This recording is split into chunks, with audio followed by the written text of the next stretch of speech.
Welcome, Warriors. It's Thursday, September 3rd, and I'm here with Mr. Winstead, and we are in Miss Bridwell's room. We are going to be doing Lesson 1. It's on the 10th page in your folder. At the top of it, it's going to say Interpreting Division of a Fraction by a Whole. The way we're going to structure this lesson this morning is Mr. Winstead's actually going to do a model version of the division problem, which I think is a little bit hard, but he does a good job with it, and he understands it very well.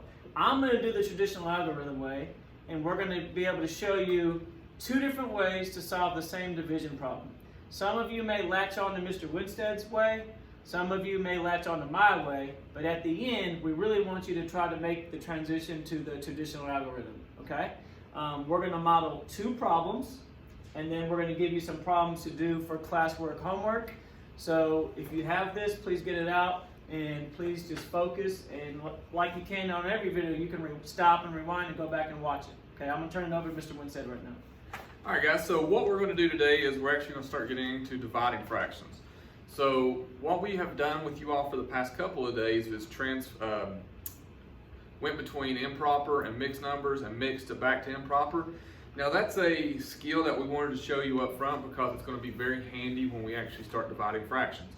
So we have two different ways we're going to do it with you. So in elementary school, you all did a lot of modeling of fractions. So you had to draw a picture and show the fraction this way and that way.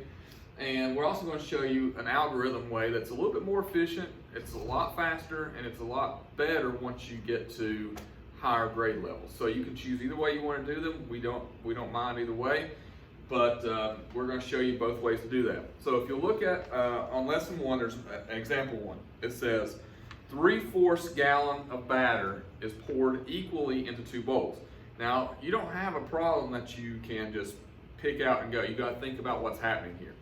So if you think about, we have 3/4 gallons of batter. And what we're doing is we're taking that batter and we're pouring it into 2 bowls.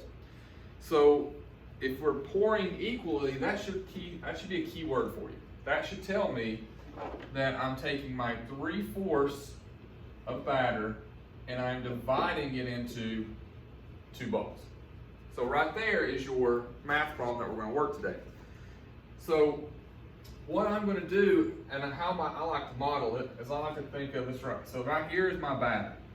Okay? This right here is what I have my batter contained in. Now, I know that I have 3/4 of that batter in this bowl. So I break my bowl down into fourths, because that's what makes the most sense. So right here's how much batter I have. So the red represents the batter in my bowl. So you can see right here by my model that I'm representing 3/4 this way. 1, 2, 3 out of 4 total. Now, the way that we use this model to solve a division problem is, well, in the problem it says we take this 3/4 and we pour it equally or divide it into 2 bowls. So my blue line is representing my dividing it into 2 bowls. So here's bowl 1, here's bowl 2. So you should be able to see that really clearly, that 3/4 is divided into 2 bowls. And we want to know how many gallons of batter is in each bowl. So here's bowl 1, here's bowl 2. So I want to know how much batter is just in bowl 1. Well, since you have the model, it's really easy to figure out. Well, I have 1, 2, 3 filled out of how many total? Well, 1, 2, 3, 4, 5, 6, 7, 8. So each bowl gets 3/8 gallons of batter. So I really did zero math there. I did no calculations. All I figured out was what my math problem was, and I showed it on the model. So I know that each bowl has 3/8 of a gallon of batter. Okay? And that's my answer. So Mr. Potts is going to show you that same problem, but using math instead of a model. What I like about Mr. Winstead's way is Mr. Winstead's way really shows deep understanding that he knows what's going on in the problem. My way, we're just going to work with some numbers and use an algorithm to get the answer. But it's great if you can actually understand what's happening in this problem. So I'm going to go through this problem a little bit slower. If you were in class right now, we would be taking some notes while we were doing this. So I hope when we talk about a few things that this rings a bell from 5th grade. We don't know if you've had this or not with the COVID, but pay attention, let's see what you remember, okay? So the same problem that Mr. Winstead had, we're gonna take 3/4 divided by 2. Now what I'm gonna do right away is I'm gonna recognize that this whole number, 2, is also a fraction. And how do we turn a whole number into a fraction? We're just gonna make it a denominator with a 1. So all whole numbers are fractions. But we have, a lot of times in math, we have some things that are invisible. And in this case, when a whole number, we don't really need to write that 1 underneath it, so we leave it invisible, we just don't write it. So, in this case, you have to write it, because you technically cannot divide a fraction. You can't do it, okay? So, in math, we have a thing that we like to do, is called manipulation. So that means we can mess with the problem in a certain way so that we get our answer. So since we can't divide a fraction, we're going to show you how you can do something else so that you get the same answer that I came up with. That was well said. That's very good. All right, so now we have 3/4 divided by 2/1. Okay, so I'm going to come over here and I'm going to write a few words down. I'm going to write keep. I'm going to write change, and I'm going to write flip, and I'm going to go ahead and kind of highlight and focus these letters right here, because it's actually KCF, and you'll hear us use that a lot throughout the school year when we're dividing fractions. K for keep, C for change, F for flip. So this will make sense. K comes first, so we're going to do what to 3/4? We're just going to keep that and rewrite it. So can you see where Mr. Potts uses these 3 words to solve this problem? Okay. So the first word is keep. So since the first word is keep, the first number, fraction or whole number, whatever it is from the problem, that's what we keep the same. Nothing changed. Now I'm going to put a K right here, because that's the first step. The second step is change. So what are we going to change? This would make sense if this would be the second step. Well, it's a division symbol, and I'm going to change that to a what? I'm going to change it to a multiplication symbol. So I'm going to change that division to a multiplication. That's change. I'm going to put a C below that. Okay? So we've done 2 steps, and the third step is to flip. Okay? So if I have 2/1, guess what I'm going to do? I'm going to flip it. And all I got to do when I flip it is, I'm going to make it 1/2. So, keep, change, flip. So before we actually solve the problem, what Mr. Potts has done here is he flipped this right here. Flipped this and made it something else. So in math, it's very important that we call it what it is. It's not flipping. What it's called is the reciprocal. So you'll hear us say that a lot. So a reciprocal is basically just taking a number and flipping it. So I'm going to come up here for a sidebar real fast. So if I have 1/2, and I want to say, well, what's the reciprocal of 1/2? Well, the reciprocal is just I flip it. It's 2/1. All right, I have 3/4. What's the reciprocal of 3/4? Well, I flip it to 4/3. So you'll hear us say reciprocal a lot when you're in class with us.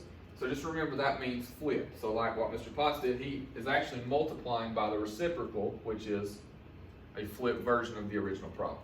Okay? That's a vocabulary word you guys will need to understand and know. So, yeah, we do use that a lot in class. So be expecting that. Now, once we get to a multiplication, fraction by fraction, life is easy. Life is good. Okay? Watch how easy this is. When you have a multiplication problem, it is top times top and bottom times bottom. We don't have to find a common denominator. We don't have to reciprocate anything. All we got to do is take top times top, bottom times bottom. So 3 times 1 is 3, and 4 times 2 is 8, And what I want to point out is I'm going to have a label here, because in 6th grade math it's very important to have a label. If you don't have a label, we don't give you full credit for the answer. And this is a problem-solving question, so like Mr. Winstead modeled, we're talking about 3/8 gallons. Now, one thing I want to highlight before we go to the next example is my way. Does it show I understand the problem? Kinda, in the mathematical way. But in Mr. Winstead's way, he really understands what's going on here. Because the batter's modeled, it's split it 2 ways and so on. But we really want your brain to transition to the algorithm way, because as we go through this, it's going to be a more efficient way to do the math. Today we're just working with a whole number. Soon we're going to be working a fraction divided by a fraction. Okay? I think we're going to do one more problem. Is that right, Mr. Winstead? So just to recap really fast, Mr. Potts way, guys, if you latch on to this way, that's perfectly fine. But just make sure you remember these 3 words: keep, change, flip, in that order. Because one of the biggest problems or issues that we see as teachers when we're teaching this way to kids is they forget which one to flip. All right, a lot of times we get kids flipping this one and keeping this one, and that throws their answer all off. So you've got to have it in that same order. Keep the first, change the division, flip the second. Okay, so make sure that if you latch on that way, that's fine. Just make sure you keep it in the correct order. All right, so next example that we're going to do, and the last example we're going to do is you have a pan of lasagna. All right, so if anyone's ever eaten lasagna, you know that it's delicious, and you really don't want to share it, but in this problem right here, we're going to. So again, I'm going to model it, and Mr. Potts is going to show you the way to do it with the algorithm. So the problem is we have 3/4 of a pan of lasagna. So what's happened? Well, it's similar because we're actually having a potluck today as a 6th grade group. And Ms. Bridwell, who's sitting here, made a cake for all of us to eat. Okay, so she brought a cake in for all of us to eat. But she ate 1/4 of it by herself last night. Ms. Bridwell, did not. show us this example of, Okay. this is kind of what we're doing. Okay, let me back up. Okay, I did not eat 1/4 of the cake. My little boy was screaming cake, cake, cake. That's so what she likes to tell us, but we don't believe it. So I took a little bit of the cake out and put it in another container at home. So, take that lid off. We only have 3/4 of a cake to split between the 12 people eating today. So think about this right here. It's just a great visual of, That's exactly what we're doing. of what's happening. So It's a fantastic cake. apparently it was really good because she had 1/4 of it by herself. So, so I'm going to draw that same picture. All right, so we have some lasagna here. So let's think about this right here as a pan that Miss Bridwell actually just showed you. All right, That's a concrete example. I love but it. instead of a cake, we have lasagna, which is probably equally as delicious as that cake will be. Hopefully we'll all get a piece. We really don't know yet. So we have 3/4 of a pan of lasagna, and we're sharing it equally between 6 friends. So again, sharing it equally. That should trigger, okay, that means I'm going to divide this lasagna up. So I have 3/4 of a pan of my lasagna, and I'm going to divide it between 6 of my friends. Okay? So I'm going to model this. So think about the cake that was just shown. All right? We're going to break it down into fourths, because that's what our fraction tells us. And we have this much lasagna left. We have 3/4 of our pan left, which again looks very similar to Miss Bridwell's cake. So this piece right here has already been eaten, but we have this much left. Okay? Now we have this much left to divide between 6 people. So what I'm going to do is take my blue marker and I'm going to divide this lasagna. So one person gets that part of the lasagna. The second person gets that part, and so forth. I know these lines aren't going to be even. That's okay though. So 1, 2, 3, 4, 5, 6 friends. So 1 friend, 2 friends, 3 friends, 4 friends, 5 friends, 6 friends. So each friend gets to eat 1 row. And we want to know, well, how many friends, or how much lasagna does each friend get? So go to friend 1 and count. Well, this right here gets 1, 2, 3 pieces.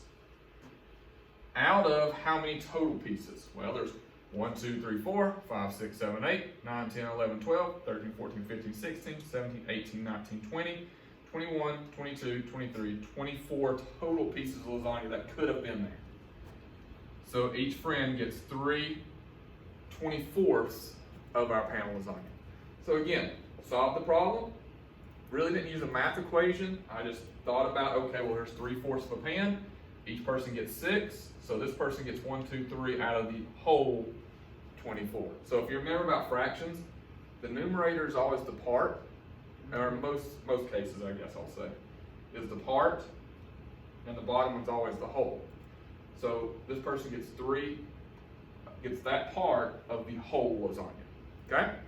So that's how you would model and show that one. So Mr. Potts is going to take over and actually show you how to do it without actually drawing a picture. Okay, so we're going to transition from the concrete way to represent the division problem, and we're going to go back to the traditional algorithm, okay? So 3/4 divided by a whole number 6, but we talked about it earlier. That 6 is really a fraction. To make it a fraction, we're going to add a denominator of 1, okay? I'm going to come over here and put the same thing I put earlier. We're going to keep, we're going to change, and we're going to flip, okay? We're going to keep, change, flip. So what are we going to do with that 3/4? It's our first step, so we're just going to keep it. We're just going to drop it down, okay? Hopefully you're being a little more fluid with these problems now, because I think this is really easy if you're paying attention, okay? So we just keep it. That division sign, we have to do what? The C stands for change, so we're going to change that division to multiplication. And then the third step is F, and that means to flip it. And then the synonym for flip is what? Reciprocate. So what do I have to do to reciprocate it? I just got to change it. Just got to flip it. So 6 over 1 is 1/6. I just flipped it, okay? Reciprocated it. Now, when we get to a fraction times a fraction, life is good, life is easy. Top times top, bottom times bottom, okay? So 3 times 1 equals 3. And 4 times 6 equals 24. Now what I notice is I have the same answer as Mr. Winstead over there, but we went a completely different route to solve that problem. Okay? I think my way is easier because I just like the fluidness of using the algorithm. That's the way my mind works.